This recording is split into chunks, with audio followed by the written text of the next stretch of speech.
नमस्कार, न्यूज 21 देख रहे हैं आप और मैं हूं आपके साथ अखिल। उप मुख्यमंत्री दिया कुमारी ने आज अलवर के रामगढ़ में युवाओं से अपील की कि रामगढ़ के विकास के लिए डबल इंजन की सरकार से कड़ी जोड़ना महत्वपूर्ण है। वे रामगढ़ में भारतीय जनता पार्टी के युवा मोर्चा और ओबीसी मोर्चा के सम्मेलन को संबोधित कर रही थी। इससे पहले उप मुख्यमंत्री दिया कुमारी ने बड़ौदा में और गोविंदगढ़ में चुनाव कार्यालय का उद्घाटन किया और उपस्थित जनसमूह को संबोधित किया। इस दौरान डिप्टी सीएम दिया कुमारी ने आजाद समाज पार्टी की प्रत्याशी सुमन मजोका को भाजपा में शामिल किया। इस मौके पर बानसूर विधायक देवी सिंह शेखावत, पूर्व विधायक मोहनलाल गुप्ता, भाजपा युवा मोर्चा के प्रदेशाध्यक्ष अंकित चेची, ओबीसी मोर्चे के प्रदेशाध्यक्ष चंपालाल, प्रदेश मंत्री महेंद्र कुमावत और अलवर दक्षिण जिला अध्यक्ष अशोक गुप्ता मौजूद रहे। उन्होंने महिला शक्ति से विशेष आग्रह किया कि वे भाजपा के पक्ष में वोट घरों से निकलकर बूथ तक पहुंचाने का काम करें। उप मुख्यमंत्री दिया कुमारी ने कहा कि स्वरोजगार को बढ़ावा देने के लिए राइजिंग राजस्थान के तहत लगभग 15 लाख करोड़ के एमओयू पर हस्ताक्षर किए जा रहे हैं, जिससे राज्य में रोजगार के अवसर बढ़ेंगे और युवाओं को फायदा होगा। रामगढ़ अलवर से ब्यूरो रिपोर्ट। राजस्थान में निश्चित रूप से 7 सीटों पर भारतीय जनता पार्टी उन्होंने आज पार्टी को से समर्थन दिया और यहाँ भी रामगढ़ में भी बहुत अच्छे मार्जिन से जीते। क्योंकि आज आपने ओबीसी मोर्चा और राजपूत समाज को भी बुलाया है, क्या उनका अब तक क्यों दूरी बना रखी थी?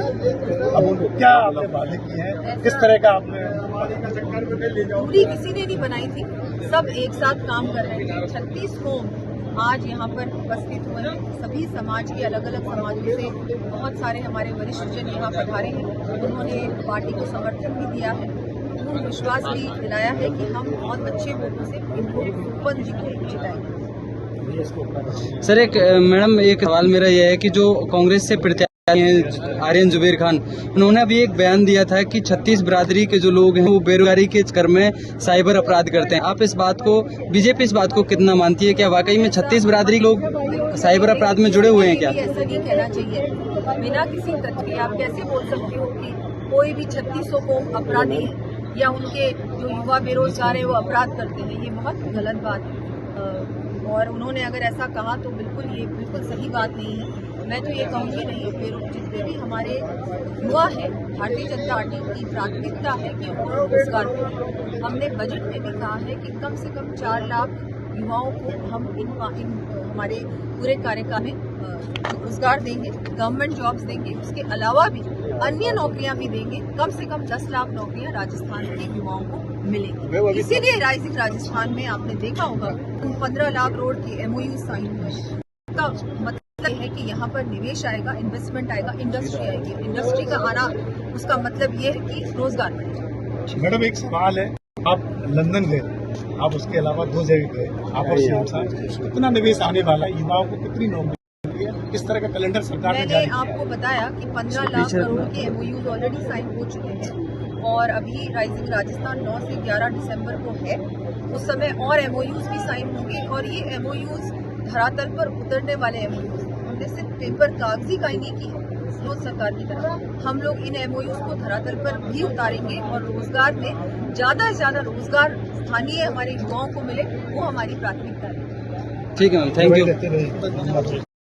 नाथद्वारा नगरपालिका में इन दिनों आरोप प्रत्यारोप का दौर चल रहा है। नगरपालिका के प्रशासनिक अधिकारी विजय चारण ने चेयरमैन मनीष राठी के खिलाफ निजी कार्यों के भुगतान कराने को लेकर दबाव बनाने, उनके काम पर स्टोर और निर्माण कार्यभार हटाने सहित विभिन्न आरोपों को लेकर नगरपालिका आयुक्त सौरभ कुमार जिंदल को ज्ञापन सौंपा है। इस मामले की जानकारी को लेकर जब नगरपालिका अध्यक्ष मनीष राठी से बात की गई तो मनीष राठी ने इन सारे मामलों को निराधार बताते हुए झूठे और मनगढ़ंत बताया है, जबकि प्रशासनिक अधिकारी विजय चारण से बात की गई तो उन्होंने आरोप लगाते हुए अध्यक्ष को ही दोषी करार दिया है। अभी संपूर्ण मामले की जांच तो प्रशासन द्वारा ही हो पाएगी, लेकिन नाथद्वारा नगरपालिका के बोर्ड का कार्यालय भी अब खत्म होने की कगार पर है और बताया यह भी जा रहा है कि इसी महीने के अंत तक इस बोर्ड का कार्यकाल खत्म होने को है। इस तरीके के संगीन आरोप कहीं ना कहीं सवालिया निशान खड़े करते हैं। खैर, आरोप प्रत्यारोप का दौर तो अब नगरपालिका में जारी रहेगा क्योंकि बोर्ड खत्म होने की कगार पर है और पूर्व में भी नगरपालिका में आरोप प्रत्यारोप लगते आए हैं। और विशेष बात यह है कि हर 5 साल बाद जब भी बोर्ड खत्म होने की कगार पर होता है तो कोई ना कोई बड़ा हंगामा जरूर होता ही है। नाथद्वारा से प्रमोद जोशी की रिपोर्ट। बिल्कुल झूठ है, मैंने किसी तरह का कोई बिल पास नहीं करवाया उनसे। वो कह रहे निजी कार्यों के लिए, मेरा कोई निजी कार्य नहीं, ओनली विकास कार्यों के लिए उसको कहने का अधिकार है मेरे को। एक उनका कहना है सर कि आप उनको धमकी दे रहे हैं कि उनको अगर आप काम नहीं किया, ये एडजस्ट नहीं किया बिल, तो आपको वहाँ मैंने से किसी तरह की कोई धमकी नहीं की है, सरासर झूठ है ये। अच्छा, तो फिर आरोप लगा रहे हैं वो क्या है? बिल्कुल निराधार है आरोप, गलत आरोप लगा रहे हैं। एक सर कोई शरद पूर्णिमा के दिन गरबा रास हुआ था, वहाँ पर एलईडी और ये क्या बोलते हैं पानी के और अन्य के पैसों के लिए आपने कहा था उनको कि एडजस्ट करना है इसमें। मैंने किसी तरह का कोई कुछ भी नहीं कहा। तो गरबा के क्या नगर पालिका पैसा वहन कर रही है? नगर पालिका का प्रोग्राम ही नहीं है। अच्छा, तो फिर वो आरोप लगा रहे हैं कि बिल्कुल झूठ आरोप है। नगर पालिका का प्रोग्राम कैसे हुआ? मोना स्कूल का उनका पर्सनल प्रोग्राम था। चार्ज वाला तो जो लेटर है साइन है उनके चेयरमैन साहब के, सभी पार्षदों के। किस कारण से मुझे आपको लगता है कि मेरे मना करने के वही कारण है, उसी वजह से ही है। इसलिए मैंने अपना जो पक्ष था मैंने उस पत्र में लिख के मेरे अधिकारी को दे दिया। तो सर एक उसमें ये भी बताया गया है कि आपसे कोई निजी बिल उनके जो है पास कराने का आरोप भी नगर लगा। पालिका से अगर कोई कार्यादेश जारी नहीं है तो फिर वो निजी हुए। अगर नगर पालिका से अगर कार्यादेश जाती होते तो नगर पालिका का स्पेशल नगर पालिका करा दी करे। चूँकि सर आप एक सरकारी कर्मचारी हो और इस तरीके का सर आपने आरोप लगाया है, कल कोई आपसे एविडेंस मांग लेगा इसका कि हमने तो इस तरीके से आपको कहा ही नहीं कि या मौखिक बात ही है कि इसका आपके पास कोई पुख्ता प्रूफ है? मेरे पास थोड़े बहुत हैं जो मैंने मेरे अधिकारी को दे दिए हैं। ठीक है सर। खेड़ली क्षेत्र में डेंगू के मरीज लगातार बढ़ रहे हैं। डेंगू रोकने को लेकर स्थानीय चिकित्सा एवं स्वास्थ्य विभाग द्वारा किए जा रहे दावे खोखले साबित हो रहे हैं। खेड़ली उपजिला अस्पताल में प्रतिदिन डेंगू पॉजिटिव मरीज आ रहे हैं। क्षेत्र में फोगिंग नहीं होने से डेंगू व वायरल फीवर के केस तेजी से बढ़ रहे हैं। स्थानीय चिकित्सा एवं स्वास्थ्य विभाग मामले में गंभीरता नहीं दिखा रहा है। खेड़ली से अखिलेश शर्मा की रिपोर्ट। कहाँ के रहने वाली हैं आप? के पास में गालक क्या नाम है आपका? क्या परेशानी हुई है आपके? डेंगू की। कितने दिन से भर्ती है? आज से। क्या नाम है आपका? क्या परेशानी हुई है आपके? कितने दिन से एडमिट हैं आप? कहाँ के रहने वाले हैं? क्या नाम है आपका? कहाँ के रहने वाले हो? क्या परेशानी हुई है आपके? डेंगू और प्लेट कम। कितने दिन से एडमिट हो? आज ही कहाँ के रहने वाले हो आप? सालवाड़ी। क्या नाम है आपका? कप्तान सिंह। क्या बीमारी बताई है आपके डॉक्टरों ने? डॉक्टर ने कहा लालो आवा लग रहा जो हुई बात मुँह पता ये तो ये रह रहा है ये कहाँ के रहने वाले हो आप? कहाँ के रहने वाले हैं आप? क्या परेशानी बताइए आपको? बुखार के साथ और कुछ भी परेशानी है क्या? क्या नाम है आपका? ममता। इन दोनों प्लेटलेट्स और डेंगू स्ट्रेप्टोकोकस जो है बीमारियां, उसके रोगियों की संख्या अधिकांश बढ़ती जा रही है। इसको लेकर आपका क्या कहना है? देखिए, हमारे हॉस्पिटल में पिछले विगत 1-2 महीने से काफ़ी डेंगू के NS1 पॉजिटिव जो यहाँ पर अपने किट से हम लोग सरकारी सुविधा उपलब्ध करा रहे हैं, उसमें NS1 पॉजिटिव डेंगू के पेशेंट्स आ रहे हैं, जिनमें काफ़ी मात्रा में प्लेटलेट्स कम पाई जा रही हैं, जिनका हम लोग उपचार कर फ्लूइड्स दे करके, इंजेक्शन्स वगैरह दे करके यहाँ रोगियों को भर्ती करा जा रहा है और उसके बाद उनका प्रॉपर प्लेटलेट बढ़ने के बाद ही प्रॉपर तरीके से उनको डिस्चार्ज किया जा रहा है। प्रतिदिन हमारे पास 1-2 केसेस ऐसे आ भी जाते हैं। विगत पिछले माह में ये केस 8-10 भी पहुंच गए थे। अब थोड़ा सा दीपावली पर्व पीछे ये थोड़ी संख्या कम हो गई है। मरीजों की जो प्लेटलेट्स कम हो रही हैं उसमें भी इजाफा नज़र आ रहा है और अब पेशेंट्स जो हैं वो ज़्यादा कम प्लेटलेट्स वाले नहीं आ रहे हैं। ग्रामीण क्षेत्रों में ये डेंगू का प्रकोप सामने आ रहा है, इसको लेकर आपका क्या कहना है? देखिए, ग्रामीण क्षेत्र के अंदर जहाँ जहाँ भी ये पेशेंट आ रहे हैं वहाँ पर जो ब्लॉक CMHO द्वारा वो जगह जगह पर उनके वहाँ फॉगिंग करी जा रही है और वहाँ पर जो ANM आशा सहयोगिनी हैं उनके द्वारा टेमीफ्लूज़ वगैरह दिलवाया जा रहा है, और जो भी जहाँ पानी भरा पड़ा है उसमें टेमीफ्लूज़ वगैरह दिलवा रहे हैं। मलेरिया की रोकथाम के लिए करे जा रहे हैं, हाउस टू हाउस सर्वे हो रहे हैं, और सेम मैं अपने इस क्षेत्र में भी यही कहना चाहूँगा, यही चीज़ें हो रही हैं यहाँ पर। जोधपुर के रातानाड़ा थाना क्षेत्र के हरिजन बस्ती में आज अजय नाम के एक व्यक्ति ने अपनी पत्नी की देर रात हत्या कर दी। आरोपी अजय नगर निगम के अतिक्रमण दस्ते में तैनात कर्मचारी बताया जा रहा है। एसीपी ईस्ट हेमंत कलाल ने बताया कि आरोपी की पत्नी पूजा के सर में चोट लगी है, जिससे उसकी मौत हो गई। चोट कितनी गहरी है और किस हथियार से उसके ऊपर वार किया गया, इसकी पुष्टि नहीं हो पाई है। अजय और पूजा की कुछ वर्ष पूर्व लव मैरिज हुई थी, जिससे उनके 2 बच्चे, एक लड़का और एक लड़की है। कुछ महीने पूर्व पूजा जोधपुर के महिला पुलिस थाने में अपने पति अजय के खिलाफ रिपोर्ट दर्ज करवाई थी, जिसमें उसने बताया कि उसका पति उससे मारपीट करता है। अजय जोधपुर नगर निगम के अतिक्रमण विभाग में सरकारी पद पर कार्यरत था। वह नशे और जुआ खेलने का आदी भी था। हर रोज पति पत्नी के बीच झगड़ा होता तो हत्या के बाद अजय फरार है और पुलिस उसकी तलाश कर रही है। जोधपुर से मनोहर सिंह की क्राइम रिपोर्ट। हुआ लेडी पूजा की हत्या की उसके पति ने, तो हमने अपनी ऑफिशियल की टीम रवाना कर दी, अपनी और भी टीमें रवाना की। CCTV भी देख रहे हैं, जो भी मुलजिम है उसके, जो मुलजिम भाग चुका है उसे हम पकड़ने की पूरी जल्दी से प्रयास करेंगे। इनके बीच में पहले भी कोई विवाद सामने आया है? ये कह रहे हैं कि नशेड़ी है और थोड़ा मारपीट वगैरह होती रहती थी। तो कहाँ चोट आई है सर? अभी पूरे मौके को डिस्टर्ब नहीं किया गया। ज़्यादा चीज़ें FSL आएगी उसके बाद ही पूरा इन्वेस्टिगेट करके बताएंगे। मौके को डिस्टर्ब नहीं किया है, जैसा SOC है वैसा ही रहा है। हथियार भी मिले? SOC प्रोसेसिंग के बिना ये सब नहीं बताया जाएगा। ये जो शीला यहाँ रहती थी, इसके जेठानी 2 जेठ है, वो भी इसी घर में रहते हैं। एक ऊपर रहता है, एक बगल में रहता है, और ये दोनों मियाँ बीबी यहाँ रहते हैं। इसका पति अजय नगर निगम के अंदर अतिक्रमण में सरकारी नौकरी करता है, और ये घरेलू कार्य करती है अपना।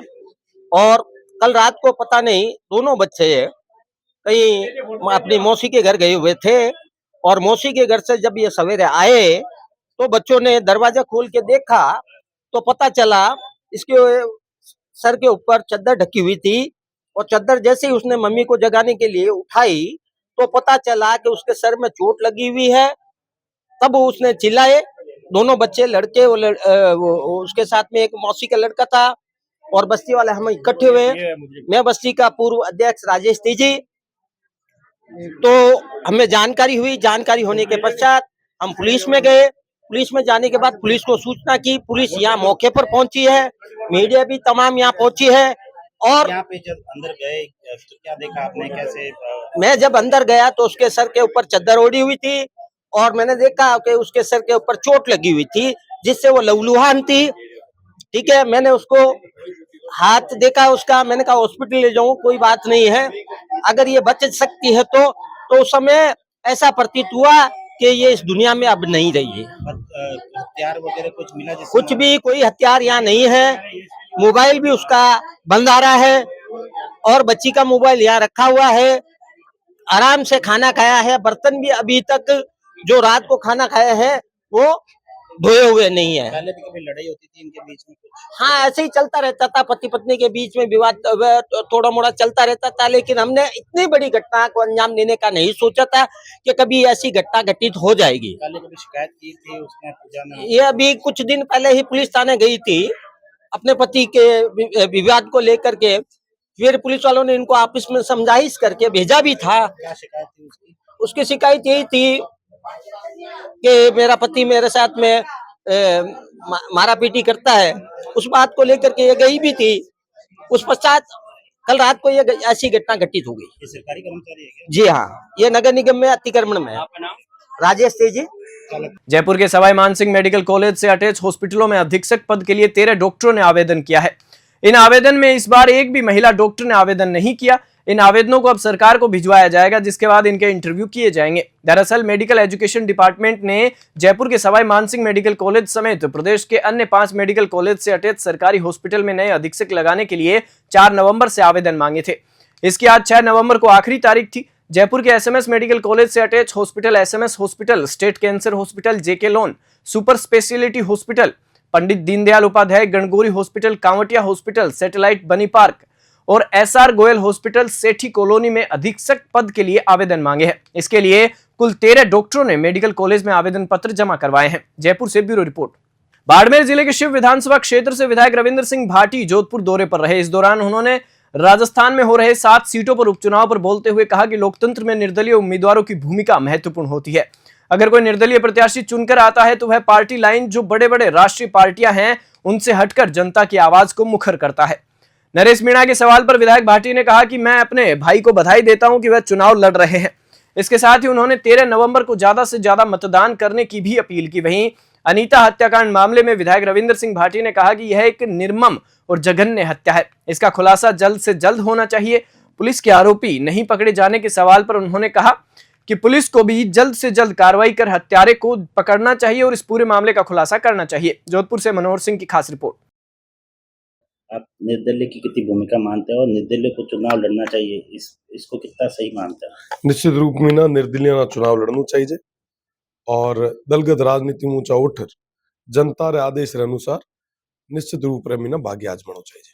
लोकतंत्र को मजबूत रखने के लिए जो निर्दलीय प्रत्याशी आते हैं, पार्टी लाइन से हटकर जो आते हैं, तो कितनी महत्वपूर्ण भूमिका निभाते हैं? बहुत बड़ी भूमिका निभाया। आज पक्ष हो चाहे विपक्ष हो, दोया ना सही रस्तो बताउण वास्ते और निश्चित रूप में ना वो तमाम मुद्दा, वो तमाम समस्या जो जनता रे जुड़ी है, जो पक्ष और विपक्ष नहीं उठावे वो निर्दलीय उठाया करे।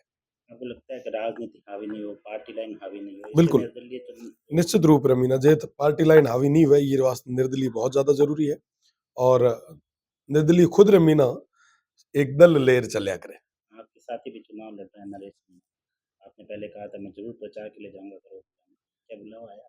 बिल्कुल भाई ना खूब खूब बधाई दिया और जरूरत पड़ी तो निश्चित रूप में मिला जाओ। वो लगातार जो है प्रयास कर रहे हैं, वहाँ पे बड़ी बड़ी पार्टियां चुनाव लड़ रही है, बड़ी चुनौती है उनके सामने। अब क्या जो है जनता रो आशीर्वाद जे कर बेड़ो उसे निश्चित रूप में मीना हुआ विजय श्री मिल है और बड़ी बड़ी पार्टियां हर जगह चुनाव लड़ाया करे, पर जनता अगर एक बार मन बना लियो तो दुनिया की कोई ताकत को नहीं जरूर। अभी आप भी चुनाव में थे, ऐसी कुछ बड़ी बड़ी पार्टियां आपके खिलाफ थी, आपके सामने थी, आज नरेश मीणा के सामने है, क्या आज उन 365 दिन पहले एक साल पहले आज रे दिन में मारो नामांकन भरियो तो जाहिर सी बात है कि वहाँ स्थितियां परिस्थितियां मैं नजदीक में देखी है। बड़ा बड़ा दल, बड़ा बड़ा संगठन चुनाव हमारे सामने लड़ियो। मैं जनता रे दल रे माथे विश्वास राख्यो, मैं बाबा गरीबनाथ जी रो आशीर्वाद लेर उमर सामो चुनाव लड़ियो और निश्चित रूप रे मीना जनता में आशीर्वाद दियो। तो ये तरीके में ना जितना भी आज निर्दलीय चुनाव लड़ रहा है उन्हें सब शुभकामनाएं दें, उन्हें बधाई दें। निश्चित रूप में मीना उन्हें भाग्य आजमानो चाहिए और जनता पूरा विश्वास निर्दलीय माथे जताई। कोई ऐसी बात, कोई सलाह नरेश मीणा को देना चाहेंगे?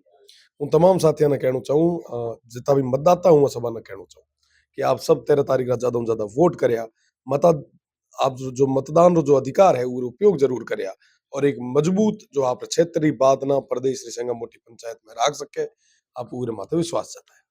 अच्छा, जोधपुर में एक दुर्घटना घटी, क्या लगता है आपको?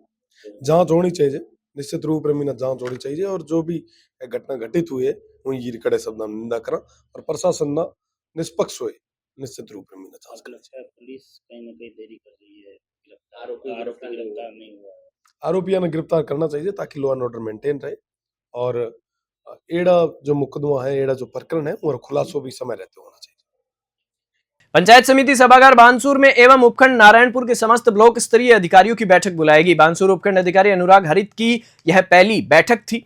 इस दौरान बानसूर विधायक देवी सिंह शेखावत ने पानी, बिजली, सड़क, चिकित्सा से संबंधित विभागों के विभागीय कार्यों की समीक्षा को लेकर अधिकारियों से एक एक कर वार्ता की एवं राज्य सरकार की बजट घोषणाओं से संबंधित कार्यों एवं योजनाओं की प्रगति की समीक्षा को लेकर अधिकारियों से जानकारी ली। बैठक के दौरान फरियादी ज्यादातर समस्याएं पानी, बिजली सहित अन्य समस्याएं लेकर पहुंचे, जहां उपखंड अधिकारी अनुराग हरित, तहसीलदार राजेंद्र सिंह राठौड़, विकास अधिकारी महेंद्र सैनी, प्रधान सुमन सुभाष नगर, पालिका अध्यक्ष नीता सज्जन मिश्रा सहित बड़ी संख्या में जनप्रतिनिधि व अधिकारी मौजूद रहे। बानसूर से सतीश शर्मा की रिपोर्ट।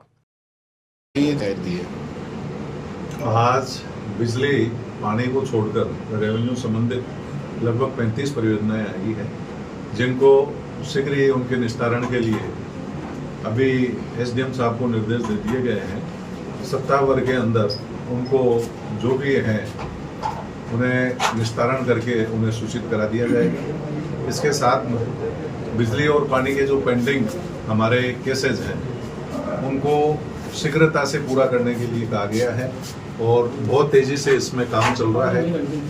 फॉगिंग की और सफाई व्यवस्था को लेकर हमारा पूरा ध्यान है। नगर पालिका ईओ साहब को और हमारे जो यहाँ चिकित्सा के अधिकारी आए थे उनको निर्देश दिए हैं कि भाई डेंगू के बचाव के लिए पूरी तो दवाइयाँ रखी जाए।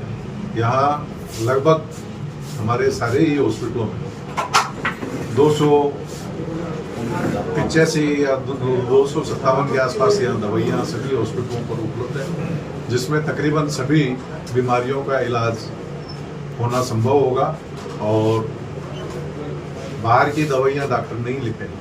ये हमने उनको स्पष्ट निर्देश दिए हैं। कर्मचारियों को ईमानदारी से और पूरी निष्ठा के साथ पूरी मुस्तैदी से अपना कार्य करें, इसके लिए इस बैठक का आयोजन किया। सबके लेकर लोगों को इस तरह की जो राजस्थान के सरकारी स्कूल के स्टूडेंट को अब स्कूल यूनिफॉर्म के साथ स्वेटर और जूते भी मिलेंगे। इसके अलावा लड़कियों के लिए सैनिक अकेडमी की भी स्थापना होगी। बुधवार को राइजिंग राजस्थान के तहत जयपुर के सीतापुरा स्थित एक निजी होटल में एजुकेशन प्रेस मीट का आयोजन बुधवार को किया गया। इसमें मुख्यमंत्री भजनलाल शर्मा समेत देश भर से निवेशकों ने हिस्सा लिया। इस दौरान राजस्थान के शिक्षा, उच्च शिक्षा, खेल और कौशल एवं उद्यमिता विभाग में 28,050 करोड़ 60 लाख रुपए के 507 प्री MOU साइन हुए। जयपुर से ब्यूरो रिपोर्ट। बुलेटिन में फिलहाल इतना ही। आप देखते रहिए News 21।